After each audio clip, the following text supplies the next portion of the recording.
So once we discussed the shapes of both an exponential and a logarithm and their respective bases, we can start taking these basic logarithms and basic exponentials and transforming them, which is going to be the point of today.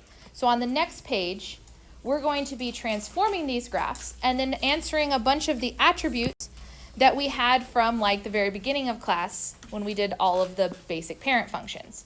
So we'll do a couple of them together. Yeah, we have some time. So we're going to describe how to transform the graph of log base b of x, or b to the x, given the graph, sketch the graph, and then analyze the properties of the new function. So these are all kind of mixed and matched. They're not all going to be exponentials, and then all logarithms. We're kind of going back and forth. So what type of graph am I given first, an exponential or a logarithm? Logarithm. So we see its shape. Great. That's the basic parent function for base 2. I'm using base 2 because I literally see a 2 there. Now, comparing that to like the basic function, what transformation have I applied to this? What does this plus 4 do to the function? Vertical translation, what direction? Up. So that's what we're going to write down. This is going to be a vertical translation up 4. Vertical translations affect the output of a graph because they're outside of the parentheses. I know there are no parentheses here. You will see some with parentheses later. But they are outside of the basic function, which means I'm going to go to the outputs and I'm going to cross them out and I'm going to move them all up 4. What is negative 2 plus 4? 2. Don't overthink it. What is negative 1 plus 4? 3. What is 0 plus 4? What is 1 plus 4? What is 2 plus 4?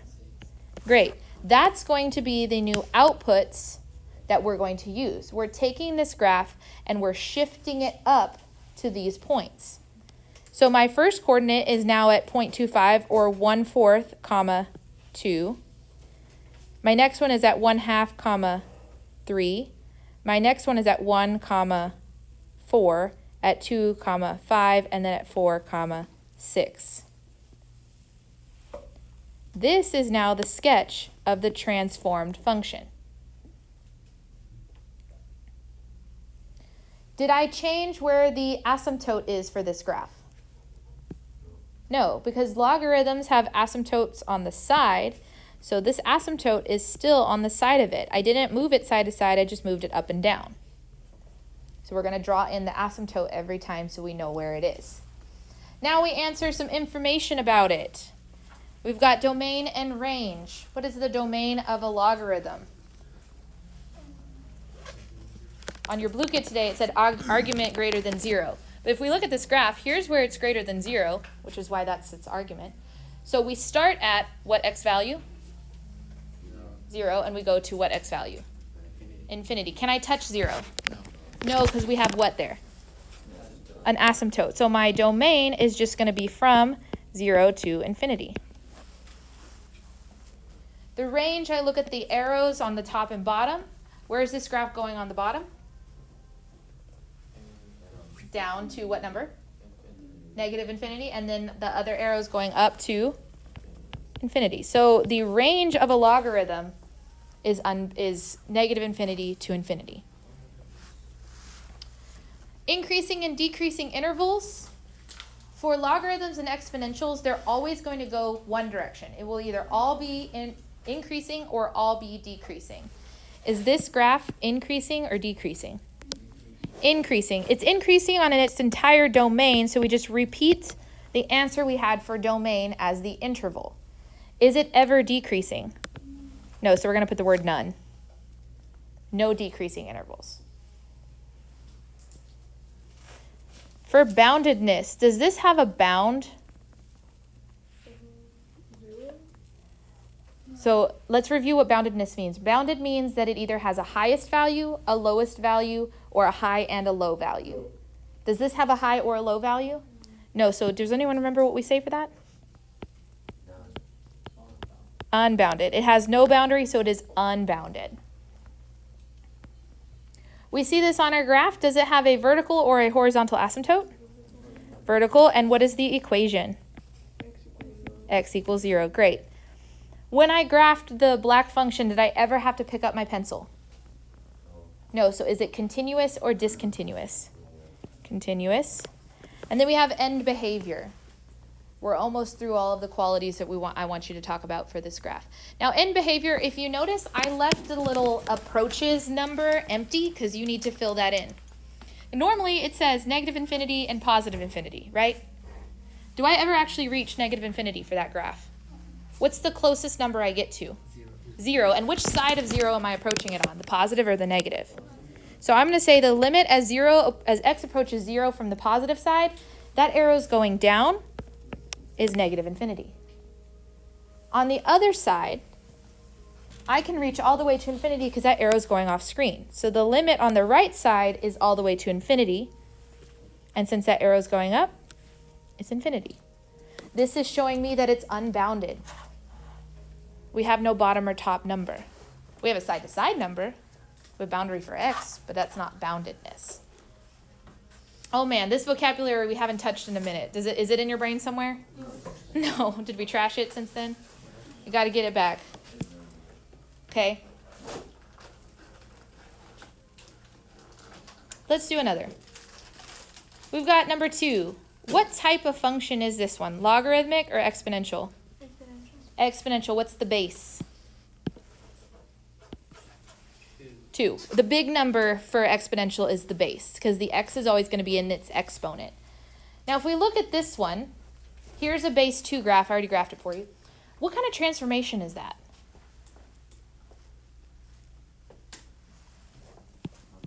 I'm glad you're thinking. Here's what I'm going to do to help you. If I had base 2 and I wanted to make an inside, the inside of an exponential function is the exponent.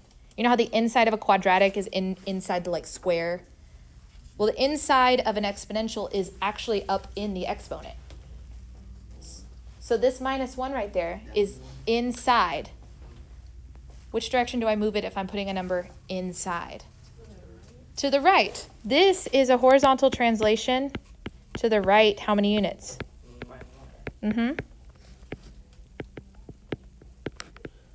So we're going to change all of the inside numbers, the inputs, 1 to the right. What I mean is we're going to add 1 to each one of these input values to shift it 1 unit to the right. If it's inside, it affects the inside number. If it's outside, it affects the outside number. Inputs are insides, outputs are outsides. Okay, so if we take this base 2 and we shift it to the right 1, that means all of these coordinate points are just moving over 1 unit, so I can graph the line now looking like this.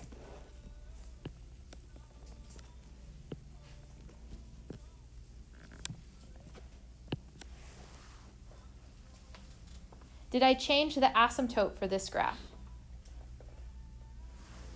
No, because an exponential has an asymptote here at the x-axis or at the line y equal to 0, and I didn't move that lowest number.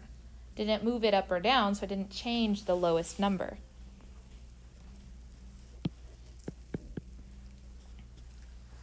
All right, we have our picture, and a lot of times going from the graph, from the picture of it, we can answer all of this information a lot easier. What's the domain of an exponential? All real numbers. Remember, the only 3 functions that we will not answer all real numbers for are logarithms, that was the first one, rationals, that's what we did last unit, and square roots. But what's the range of this graph? Does it go all the way down to infinity, negative infinity?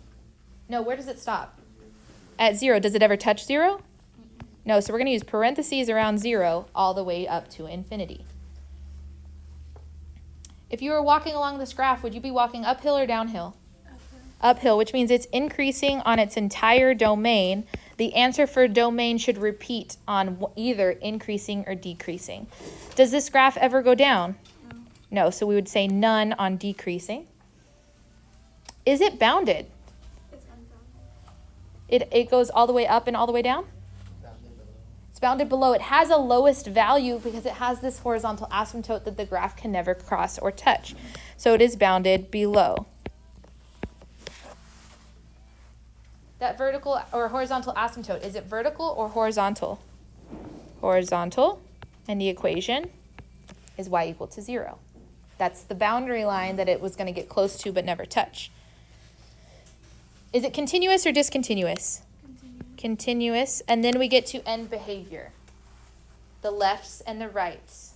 Is there anything that stops me on the left? No. So I'm going to put the limit as x approaches negative infinity. And what number is it getting close to? 0. What about the limit on the right? I can approach positive infinity, and that arrow goes off to positive infinity. Yeah.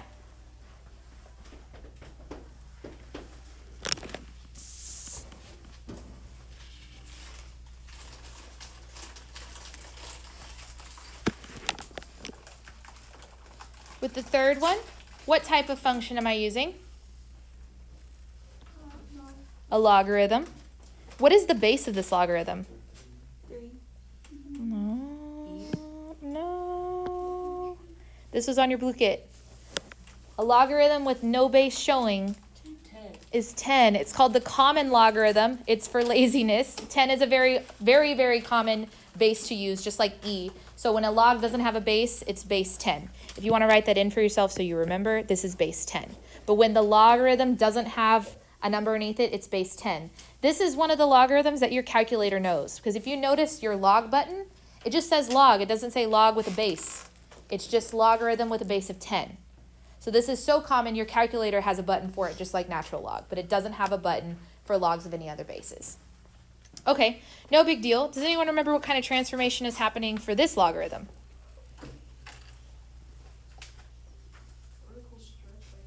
Vertical stretch by 3. Yeah, we've got a 3 in the very front. Since it's front, it's a vertical transformation. And big numbers are going to stretch the graph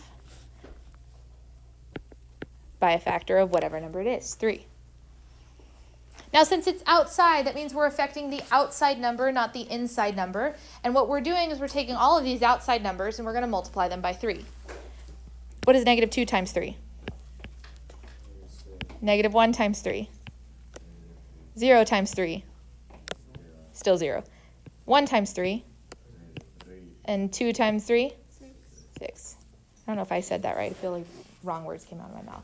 But this is definitely something we can graph. It will go off screen. I 1000% know that. I didn't give you a big enough graph for it. So the ones that will make it on screen is our 1/10 and negative 3. Our 1 and 0, same spot. And our 10 and 3. This is a stretched out logarithm. Does this have a horizontal or a vertical asymptote? Vertical. Did I change from the parent function? From the basic version? Nope, it's still on the y-axis there because I didn't move this one side to side. Then we go to all the attributes. 0 to infinity for the domain is absolutely correct because we have that boundary line at 0. What's the range? All real numbers, negative infinity to infinity. What about increasing, decreasing? It's always increasing, so we repeat the entire domain answer. And what do we write on decreasing? None. Is it bounded? Does it have a lowest or a highest point?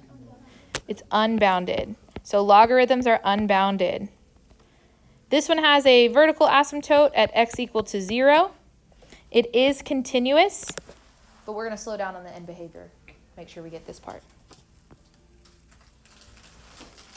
The first one is always for the left side. I mean, you could answer it right and left. I got it going left and right because it's in number order.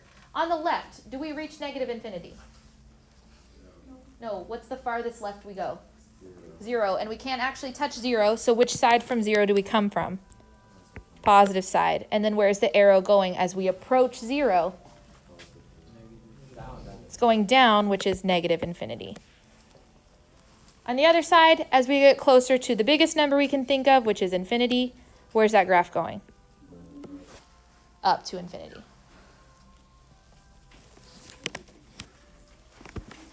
Okay, do we kind of see how this works? Do we feel like we need more examples? How about one more? I know there are 3 more in your notes, but How about one more? And then the other ones I will leave for you to look at. I have the key already on Google Classroom, obviously, like I always do. But we're just going to do one more together, and then we'll move on. Really sure? You're gonna want to do 4. Are you panicking because 5 and 6 have E's? Don't panic. They're just numbers. They're the same numbers from the front few pages. I just showed my work on this one. This is 1 over E squared. I got approximately 0.14. I just showed my work. That's it. It's the same numbers from the front of the paper. But we'll do this one because this is going to be interesting. Okay. What type of function is this? Exponential, because the x is in the exponent. What's the base? 2. And what transformation did I apply to it?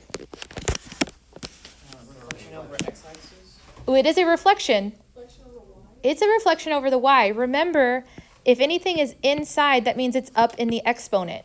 When the negative was inside the function, that's over the y-axis. When it's in the very front here, that's when it's over the x-axis. So this is a reflection over the y.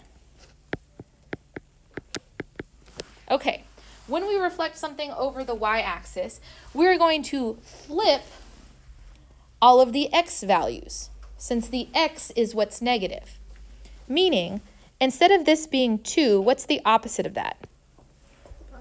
Positive 2. So I'm going to change this negative 2 to positive 2. What's the opposite of negative 1? What's the opposite of 0? 0, yeah, it doesn't have an opposite. Because it's not technically positive or negative. It's its own thing. What's the opposite of 1? An opposite of 2? Great, I know how to graph this function. If I graph this, I'd go to 2 and 1/4. Yes. So to reflect over the y-axis, you're reflecting you're changing the x's because it's affecting the x. When you're reflecting over the x-axis, that is affecting the outputs because it's outside, so you would change the y's. That's a great question because I paused on that one myself when I was thinking about it. Plus, if we graph this, if we weren't sure and we started to graph it, and we follow all of the coordinate points we now have in our graph, did that actually reflect it over the y-axis visually? Great.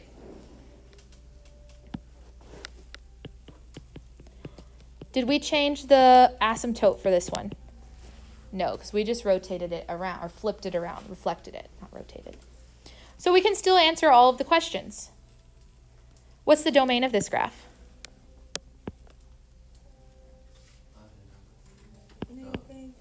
All real numbers. The only 3 that are not that automatic answer are logarithms, exponentials, square roots.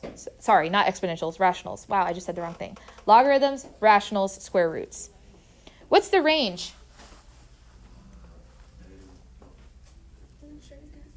What's the bottom? 0. What's the top? Infinity. So it may not go in the order of the arrows, but you are going from bottom to top. The bottom of this graph is at 0, but not touching it. And the top of it is at infinity. Are we increasing or decreasing? Decreasing. So are we ever going to increase? We have no increasing intervals, but the entire domain is repeated in the decreasing interval because it's decreasing the whole time. Is this one bounded? Bounded below. Does it have a horizontal or vertical asymptote? Horizontal at y equals 0. It is continuous because I didn't have to pick up my pencil to graph the whole thing. There are no holes. And end behavior. Can I reach negative infinity? As we go to the left, that arrow is going off this direction. We can reach negative infinity. And where's the arrow going? Positive infinity. It's going up. Can we go all the way to the right? To the right? Yeah, I can. I can go all the way to the right, but what number is it getting close to? 0.